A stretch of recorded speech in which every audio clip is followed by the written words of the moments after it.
যদি এই ভগবানের লীলা শ্রদ্ধার সঙ্গে শ্রবণ করা যায়। নিতাই গৌর প্রেমানন্দে হরি হরি হরি। আজ গোবিন্দের এই রাসলীলার পরে গোবিন্দময় হয়ে শয়নে স্বপনে জাগরণে আহারে বিহারে নিদ্রায় কৃষ্ণময় গোচারণ করছেন গোবিন্দ। আর গোপী ঘরে বসে গোবিন্দের চিন্তায় দেবতা করে গোবিন্দের সঙ্গে বিহার করছে। বাম বাহকৃত বাম কপল বল্লিত গরুর অধর অর্পিত বেদ কোমল আঙ্গুলি বিরাজিত মানব গোপকই রয়তি যতন গোকুড়া। সুখদেব গোস্বামী এটি যুগল গীত, সুন্দর সময় আমাদের কাছে নাই। যুগল গীত কি অপূর্ব, শ্রবণ করলে কর্ণের তৃপ্ত বোধ। তখন এই সমস্ত কথা আমরা এগুলো মানে রসগোল্লা খাওয়ার পরে যেমন চিটা মুখে দিতে ইচ্ছা হয় না, তেমনি মনে হয় এগুলো তো ফেলে দেওয়ার বস্তু। এই জগতের লোক এইগুলোকেই চেটে চেটে শান্ত হয়ে আছে। বলে শান্ত কেন হয়ে আছে? ওইখানে পৌঁছাই নাই। যদি একবার পৌঁছাতে পেরে চার এই তো অতএব সেই গোবিন্দের চিন্তায় তাদের দিন কাটছে। এমনি করে আরো 1 বছর কেটে গেল। এরপরে ভগবানের বৃন্দাবন লীলা শেষ করবার সময় মথুরা লীলায় হবে 10 বছর 8 মাস অধিক কাল এই বৃন্দাবনে ভগবান ছিলেন। এরপরে তিনি বৃন্দাবন থেকে মথুরায় প্রবেশ করলেন। মনে করুন 11 বছর কাল ভগবান বৃন্দাবনে ছিলেন। এরপরে মথুরা লীলা আজ তিনি বারবার বিবিধ বলবান বলশালী অসুর পাঠালেন যেতে কৃষ্ণ বলরামকে ধ্বংস করতে, কিন্তু কোন অসুর আর ফিরে আসে না। যে গেছে সে কিভাবে মন্দার বলবার কেউ নাই। মরে গেলে বলা যায়, কেউ বলতে পারবে না কেউ ফিরে আসে। কংস বড় চিন্তিত। নারদ এসে সৃষ্টি করে কংস এত চিন্তার কারণ বললেন দেবদের চিন্তা হয় না, যাকে পাঠিয়েছি সেই বলেছে তো মরবে তো, তুমি বুদ্ধির দ্বারা কাজ নাও। বলে কি করবো? বলে লোক পাঠাচ্ছ সেখানে তুমি তাকে ডেকে নাও, ওই কৃষ্ণ আর বলরামকে ডেকে নাও এখানে। আর তোমরা যারা আছো সবাই মিলে তাকে আক্রমণ করবে। তাহলে তারা দুজন আর তোমরা সবাই, তাহলে তোমাদের দিয়ে হবে কিনা? তাহলে কি করবো? বলে শোনো, এই আগামীতে পরশুদিন ওই যে শিবের ধনুষের যজ্ঞকাল, বিরাট ধনুষ যজ্ঞ, আর সেই ধনুষ যজ্ঞে কৃষ্ণ বলরামকে আমন্ত্রণ করবে। তারা যখন আসবে তোমরা সবাই মিলে তাকে আক্রমণ করবে। আর দুই ভাই তোমাদের সকলের আক্রমণে একেবারে ছিঁড়ে চাপটা হয়ে যাবে। কংসের মাথা ফেটে যাবে। অক্রূরকে ডাকবেন, অক্রূর এই কাজ তোমার করতে হবে। কৃষ্ণ বলরামকে আনতে আগামী পরশু বিরাট ধনুষ যজ্ঞ হবে। আর কংস আদেশ করলেন, ধনুষ যজ্ঞে নিমন্ত্রণ দিয়ে পাঠালেন অক্রূরকে। অক্রূর চলেছেন কংসের দ্বারা প্রেরিত হয়ে। তিনি মথুরা থেকে বৃন্দাবনে যাচ্ছেন। সেই সকালবেলা বেরিয়েছেন রথে চেপে কৃষ্ণ বলরামকে আনতে। আর রথ চলতে চলতে সন্ধ্যা হয়ে গেল। আর সন্ধ্যাবেলায় পৌঁছালেন ব্রজের ভূমিতে। যখন অক্রূর নামলেন, দেখলেন ওই দুটি ভাই গোদোহন কাটতে চলেছে। একেবারে 11 বছরে দুই তাদের সেই সৌন্দর্য, চলন বলন বাকটুতা, আর তাদের সেই চরম চিন্তা ভজ ব্রজ অঙ্কুশাসী 19টি চরণের চিহ্ন আছে ভগবানের চরণে 19 প্রকারের চিহ্ন আছে শঙ্খ চিহ্ন গদা পদ্ম নীল অঙ্কুশ জব অমৃত কলস সরবরম চতুর্গম ধনুষ ইত্যাদি এসব চিহ্ন ওই ব্রজের ধুলিতে সব চিহ্নিত সেই চরণ চিহ্ন দেখে লুটিয়ে পড়লেন গড়া গড়া যাচ্ছেন আর ওই ধুল নিয়ে সর্বাঙ্গে মারছেন ব্রজের ধুলি আমার গোবিন্দের চরণ ধুলি আর ঝরঝর করে কাঁদছে অহভাগ্য অহভাগ্য আমার আজ সেই উত্তম শ্লোক অহম উত্তম শ্লোক দর্শন হবে আমি সেই গোবিন্দকে দর্শন করতে পারবো পিতৃপুরুষ পূর্বে পূর্বজগণে নিশ্চয়ই আমার পরে কৃপা করছে আজ সেই সময় কৃষ্ণ বলরাম ও ক্রূরকে দেখে নিকটে পৌঁছালেন আর কৃষ্ণ বলরাম যে নিকটে এসেছেন ও ক্রূর আজ বাহু পাশে তাদের চরণ যুগল বেঁধে ফেললেন কৃষ্ণ বলরাম ও ক্রূরকে হাত দুই ভাই হাত ধরে রাস্তে রাস্তে আজ ভিতরে নিয়ে গেলেন তাকে উত্তম ভোজন স্বয়ং স্বয়ং কৃষ্ণ বলরাম পদ সম্ভাবন করলেন আজ বাবা নন্দ ও ক্রূর মহারাজকে তার কুশল বার্তা জিজ্ঞাসা করলেন আগমনের কারণ জানতে চাইলেন ও ক্রূর বললেন বাবা কংসের আদেশ আগামী পরশু বিরাট ধনুষ যজ্ঞ সেই ধনুষ যজ্ঞে কৃষ্ণ এবং বলরামের নিমন্ত্রণ আমি তাদেরকে নিতে এসেছি বাবা একেবারেই নাকার করবে কিছুতেই পাঠাবো না কিন্তু কৃষ্ণ বলরাম তারা বললেন বাবা কংস আমাদের মামা আর মথুরা সেই মামার বাড়ি কোনদিন যাই না এই সুযোগ মামা ডেকেছেন একবার দাও আমরা যাব কৃষ্ণ বলরামের অত্যন্ত ভালো দেখে বাবা বললেন একা যেতে দেব না আমরা সবাই যাব ও ক্রূর বললেন কে মানা করেছে চলো সবাই আগামীকাল কৃষ্ণ বলরাম মথুরায় যাবে সমস্ত ব্রজের সমাচার দিয়ে দিল শোনো শোনো ব্রজবাসী আগামীকাল প্রাতঃকালে আমরা মথুরায় যাব কৃষ্ণ বলরামকে নিয়ে যারা যেতে চাও প্রাতঃকালে নন্দ ভবনে এসে উপস্থিত হবে মথুরায় যাওয়ার জন্য সব তৈরি হয়ে গেল এদিকে সেই ব্রজের গোপী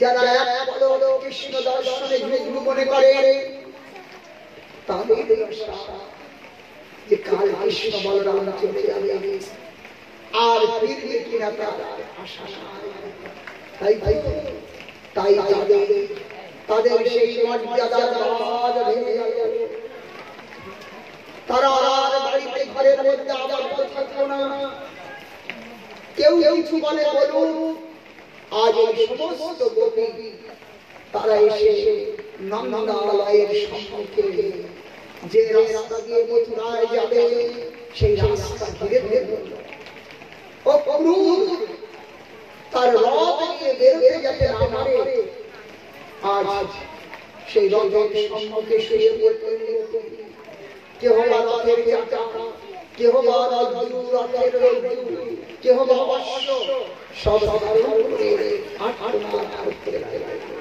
এদিকে কৃষ্ণ বলরাম দুই ভাই যখন রথে চাপলেন তার আগে অসংখ্য গোপী প্রাণাধিক গোপী তাদেরকে দেখে আজ কৃষ্ণ হত্যা করলেন অক্রুর বলবে একটা কৃষ্ণ অনুরাগ আজ কৃষ্ণের কাছে বললেন রামা আমাদের ছেড়ে চলে যেও না, তোমার অদর্শন আমাদেরকে বাঁচতে দেবে না।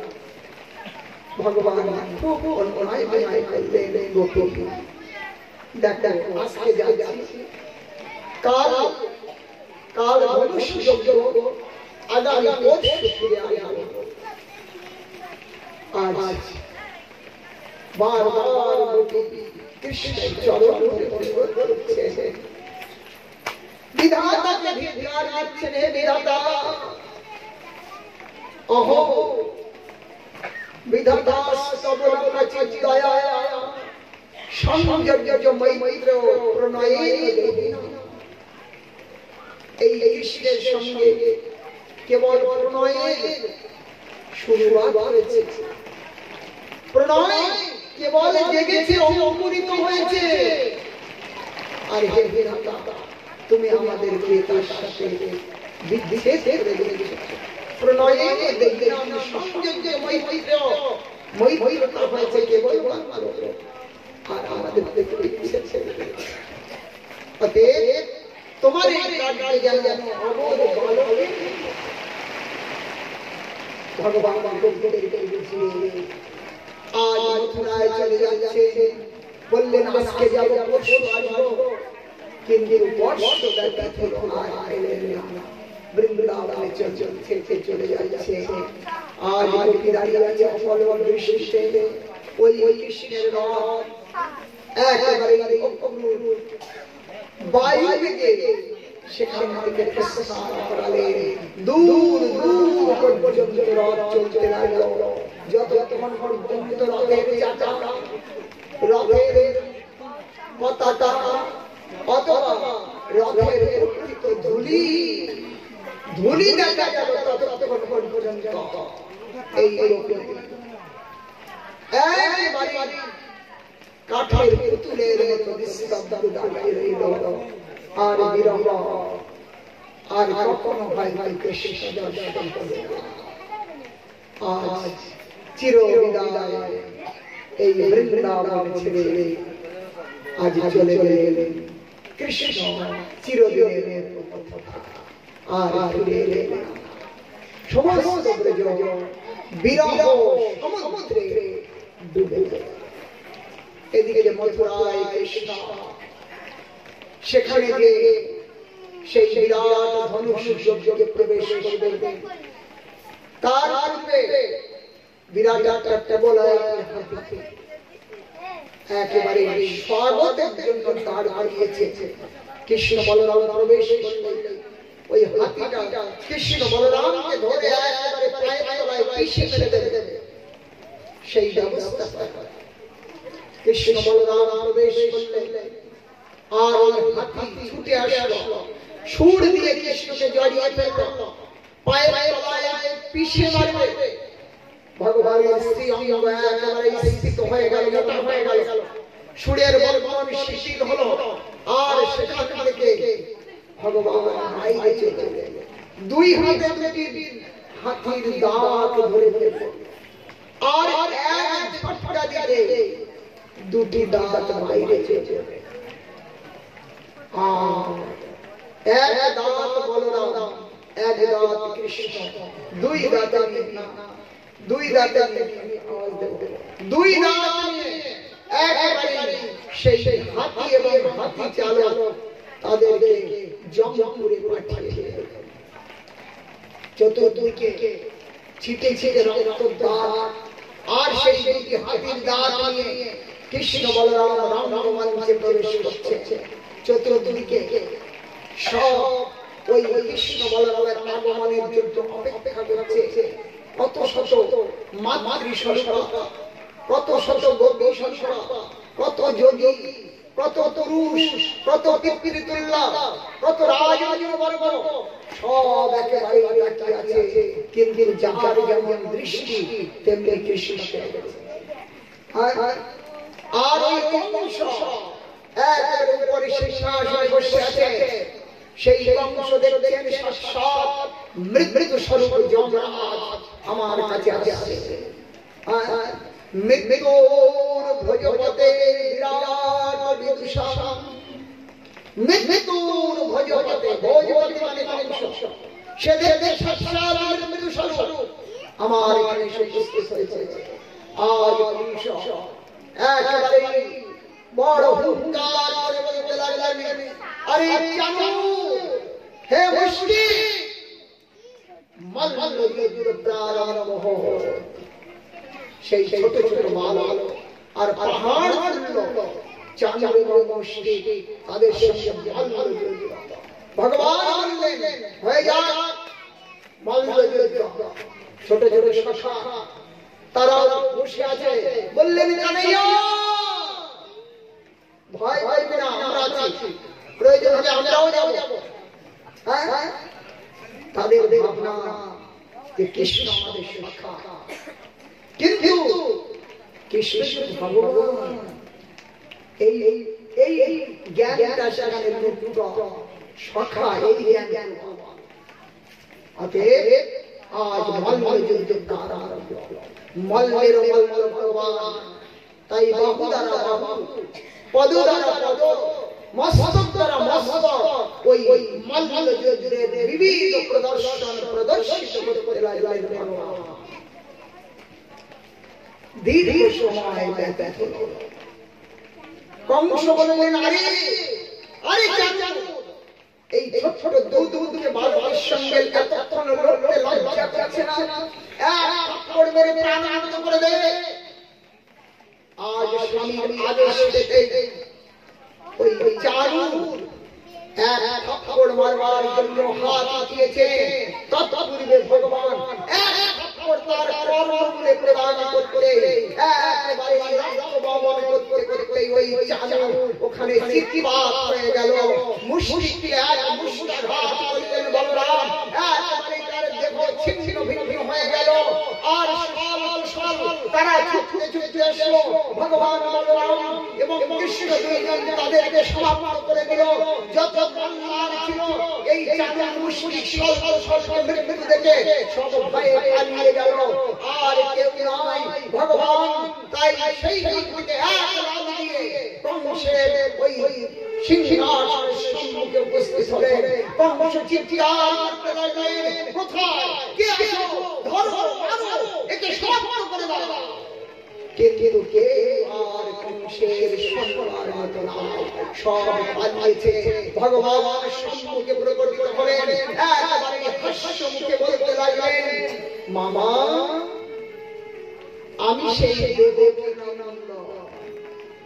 একেবারে কংস সারকম হয়ে উঠল। আমি এই একেবারে তরবার নিয়ে মারবার উদ্যোগ করতেই ভগবান তৎপূর্বেই তার কেশাকর্ষণ পূর্বক একেবারে উচ্চ সিংহাসন থেকে নিচে ফেলে দিলেন। তারপরে ভগবান লাফিয়ে পড়লেন আর এক মুষ্টিঘাত করবার পূর্বে তার প্রাণ আনন্দ হয়ে গেল। আজ বিরাট সভায় কংস নিস্তব্ধ করে রইলেন। বলুন কংস মর্দন ভগবান কি? কংস বাধল। কংসের সেই পুত্রী অস্থি প্রাপ্তি ছুটে ছুটে সে বিলাপ করতে লাগলেন। ভগবান সান্ত্বনা দিলেন। ওই উগ্র সেনকে বন্ধন ধরে রেখেছিল, মুক্ত করলেন। পিতা মাতার বন্ধন থেকে মুক্ত করলেন। ভগবান শ্রীকৃষ্ণ মথুরায় থাকলেন।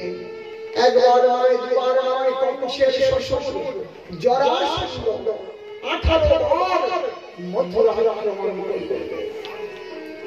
ভগবান সমস্ত মথুরাবাসীদের রক্ষা করলেন। সেইখান থেকে ভগবানের যোগ্য শ্বশুর গুরুকুল শান্তিপুরী মুনির কাছে উজ্জয়িনীতে, সেখানে বিদ্যাসাগর 64 দিন সেখানে ছিলেন। 64 কলা বিদ্যা পেলেন। এদিকে ব্রজের আর কোন খবর না। ভক্ত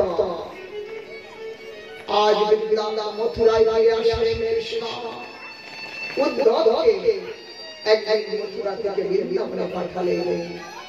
এই ব্রজে কৃষ্ণ বিরহী যারা ডুবে আছে তাদেরকে সান্ত্বনা দিতে নন্দ যশোদা সেই সারা যারা সকাল থেকে সন্ধ্যা পর্যন্ত মথুরার পথের দিকে তাকিয়ে থাকে আজ নিশ্চিত কৃষ্ণ ফিরে আসবে, কিন্তু সন্ধ্যা হয়ে যায় নিরাশ হয়ে ঘরে ফিরে আসে কৃষ্ণ। এমনি করে সেই ব্রজের সমস্ত ব্রজগোপী থেকে শুরু করে তাদের আর দুঃখের শেষ নাই। ও ক্রূর আসলেন এসে দেখলেন সমস্ত ব্রজের কি দুর্দশা, কৃষ্ণ বিরহ কাকে বলে। তিনি পৌঁছলেন ব্রজের গোপীদের কাছে। সেই গোপী শিরোমণি শ্রীমতী রাধিকা, তিনি প্রায় অচৈতন্য প্রায় দশম দশায় তিনি একেবারে প্রাণহীন হয়ে আছে। সেই সময় উদ্ধব দূর থেকে দেখছে সমস্ত গোপীগণ তার সেবা শুশ্রূষা করছেন, আর ওই রাধারানী সম্মুখে একটি ভ্রমর গুনগুন করে তার চরণ যুগলে যেন ক্ষমা চাইছে, আর সামনে দাঁড়িয়ে আছে উদ্ধব। আজ ওই ভ্রমরকে দেখে রাধারানী মধুকরম দৃষ্টা ধ্যায়ন্তি কৃষ্ণ সঙ্গমম প্রিয়াম প্রসতবীতম দুদূতম। সেই প্রিয় কৃষ্ণের দূত জ্ঞানে মানে ভাবনাতে কল্পনা করছেন যে কৃষ্ণের দূত এসে আমার কাছে উপস্থিত হয়েছে। তখন ওই রাধারানী ওই দূত মানে ভ্রমরটাকে যে কথা বলছেন তার নাম ভ্রমরগীর, কিন্তু সম্মুখে দাঁড়িয়ে আছেন দূত সাক্ষাৎ উদ্ধব। উদ্ধব শুনছেন লক্ষ্য ওই ভ্রমরটাকে রাধারানী ভ্রমরগীর বড় অপূর্ব মধুপাকিতম বন্ধু মা বিশাশালীন শপথনা পূজ বিরয়িত মালা বহতি মধুপতি মিলন মানিনী নাম প্রসাদ জোর সদস্য শিরম। রাধারানী ওই মধুকর মৌমাছি ভ্রমরকে বলছেন মা বিশাশালী আমাকে স্পর্শ করবে না, হে মধুপ এ মধুপানকারী কিতব তুমি সেই কৃষ্ণের কপটের বন্ধু, কিতবের কপট বঞ্চক মিথ্যাবাদী। আজ কৃষ্ণকে উদ্দেশ্য করে ডাকছে তোমার সাথে তার বড় মিল, কৃষ্ণ যেমন আর তুমিও তাই তো বন্ধুত্ব হয়েছে। বলে মিল কিসে? বলে তুমিও কালো তাহলে মিল না। দ্বিতীয় শুধু রূপে নয় গুণেও তাই। তুমি ফুলের থেকে মধু নিয়ে নাও, আর কোনদিন ফুলের খবর না ওই ফুলটার কি হলো তেমনি ওই তোমাদের কৃষ্ণ আমাদেরকে ঘর সংসার স্বজন মন থেকে আলাদা করে তার রূপ দেখিয়ে তার গুণ শুনিয়ে তার মিষ্টি মিষ্টি কথায় আমরা ওই যেমন অগ্নি যেমন নিজ রূপ দেখাইয়া করে পতঙ্গিরে আকর্ষিয়া মরে। অগ্নি যেমন প্রকটিত হলে ছোট ছোট পতঙ্গগুলো তাতে এসে ঝাঁপিয়ে পড়ে মরে যায়, নিজের রূপ দেখে দেখিয়ে পতঙ্গকে আকর্ষণ করে মানে ঠিক তেমনি গোপী ওই গোবিন্দের রূপে গুণে মোহিত হয়ে সমস্ত ত্যাগ করে তাতে এসে আটকে গেছে, আর সে আমাদেরকে ত্যাগ করে চলে গেছে। না আমরা সেদিকে না আমরা ওদিকে মাঝে করে তাই তো অতএব মা বিশাশালীন শপথনা পূজ বিরয়িত মালা কুঙ্কুমম শ্রীবীরনা। ওই ভ্রমরের সুরে ওই মথুরাবাসী গোপীদের গলার মর্দনের পুষ্প মর্দনের পরাগ লেগে আছে। আজ যেন রাধারানী বলছেন, ও তুমি সেখান থেকে এসেছো আমার হৃদয়ে জ্বালাকে বাড়াতে, যাও ফিরে যাও, আমার কাছে খবরদার আসবে না। তাদের কাছে মথুরাবাসীদের কাছে তুমি সেই কথা বলো, তারা খুব আদর করবে। আজ ভ্রমর গুনগুন করে বলছে, রাধে আমার কৃষ্ণ বড় দয়াময়, তাই তো দেখো সেই বৈকুণ্ঠেশ্বরী লক্ষ্মী দেবী নিরন্তর তার পদ্ম সেবা করছে। গোপী গোপী বললেন,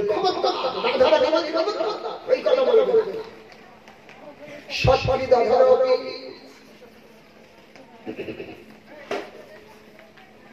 সেই রূপ দর্শন করিয়ে সুমন শৈব তার সেই মধুময় কথা রূপ আদি সেই পেতে কথাতে ওই পদ্মা লক্ষ্মী দেবী আটকেছে। কিন্তু এই গোপীদের গোপীরা অত তবিদগ্ধ নয় যে তার কথায় ফেসে যাবে, জানিয়ে দেবে। আজ ভ্রমর বারবার রাধারানীর চরণে ঘুরছে আর বলছে, রাধে কৃষ্ণ কথা মধুময়, তুমি তার করে রাখো না, সে বড় দয়াময়। রাধারানী বললেন, এই ভ্রমর যা, এখানে এসে বলবো না, তোর কৃষ্ণের গুণের কথা যদি আমাদের মনে ওঠে তাহলে আমাদের কৃষ্ণের প্রতি ক্রোধ কেমন জানিস? ওই তোদের কৃষ্ণ যখন রাম অবতার নিয়েছিল তখন শূর্পণখার নাক কেটেছে। কি দোষ করেছিল শূর্পণখা? সে তো প্রণয় যাচনা করেছিল। আচ্ছা ঠিক আছে, তোমার পছন্দ নয় বলো, ঠিক আছে চলে চলে, তাহলে তার নাক কান কেটে বিরূপা করবার কোনো প্রশ্ন ছিল না। এমন বিরূপা করতো যেন কেউ তাকে আর স্বীকার করে। বলো দয়ালু অথবা বলির কাছে বামন ঢুকে গেল, একেবারে ছোট ছোট নাটক বললো, 3 পা ভূমি দাও, কত নাটক করলো। এইবার যখন ভূমি দেওয়ার সংকল্প পুরা নেবার সময় তখন একেবারে ত্রিবিক্রম হয়ে গেল। এক পাইতে পুরো এই যজ্ঞ ভগবান মেরে দিল। নিচের লোক 7 লোক, দ্বিতীয় পায়ে উপরের 7 লোক, যজ্ঞ ভগবান 2 পায়ে পা হয়ে গেল, 3 পা আর একটা পায়ে। দেখো বলি 3 পাদে বলেছে, আর একটা দাও, কোথায় দিবে? তো কিছু নাই ভাই, কি করে দেব? এই সে কার পাশে বাঁধলো বলি, কার পাশে রেখে ফেললো? বলে বল নরকে যেতে হবে। এখন বলি আর কিছু নাই, দেবে কোথা থেকে? তখন বললো বলি এসে, প্রভু তুমি তো আছো, সব তো গেছে, তুমি আছো, অর্থাৎ তোমাকে দিয়ে দাও। আজ রাধারানী বলছে যে সর্বস্ব নিল, তারপরে তাকে কাকের মতো কাছে বাঁধলো। এটি কোন দয়ালু? অথবা বালি আর সুগ্রীব 2 ভাই, তাদের নিজেদের মধ্যে লড়াই। আর এই গুণবান সেই সুগ্রীবের নিয়ে ওই বালিকে কে পিছু পিছু ভাই আর মাঝে তাহলে কোথায় তোমার দয়ালু? আজ সেই কৃষ্ণের দয়ায় আমাদের কাছে নয়, অন্যের কাছে আজ কিন্তু জানো দুধ সেই কৃষ্ণের আমাদের বিরহের কারণ হলেও আমরা তার কথা ত্যাগ করতে পারি না। এমনি করে কৃষ্ণের কথা শ্রবণ করতে কীর্তন করতে দোষ গিয়ে কৃষ্ণের মহিমা আস্বাদন করছেন রাধা রানী আর অচেতন হয়ে যায়। দূর থেকে এই উদ্ধব সেই দর্শন করে তিনি মনে মনে চিন্তা করলেন কৃষ্ণের প্রতি যাদের অনুরাগ, আজ কৃষ্ণ তাদেরকে ছেড়ে মথুরায় কিভাবে অবস্থান করছে। আমি হতে পারতাম না, মাত্র 6 দিনের জন্য এসেছিলেন বৃন্দাবনে, কিন্তু 6 মাস কেটে গেল উদ্ধবের, তবুও যেতে পারলেন না। এই ব্রজ গোপীদের কাছে শিক্ষা করলেন, আপনারা যারা ব্রজে গেছেন গোবর্ধন পরিক্রমা করেছেন, সেখানে দেখবেন উদ্ধব কুণ্ড আছে। ওই উদ্ধব কুণ্ড, ওইখানে উদ্ধবের সাথে গোপীদের মিলন হয়েছিল। গোপী উদ্ধবকে ওইখানে প্রেম শিক্ষা করিয়েছিলেন। এক নয়, দুই নয়, 6 মাস ওইখানে ছিলেন উদ্ধব। আর এই ব্রজের প্রেম উদ্ধব তিনি ব্রজ ছেড়ে যেতে চাইলেন না, কিন্তু কৃষ্ণের কাছে সমাচার দিতে হবে। তাই প্রার্থনা করলেন যে হে প্রভু, যদি আমাকে কখনো কোনোদিন জন্ম হয় এই ব্রজেতে, আমাকে তৃণমূল রূপে জন্ম দেবে।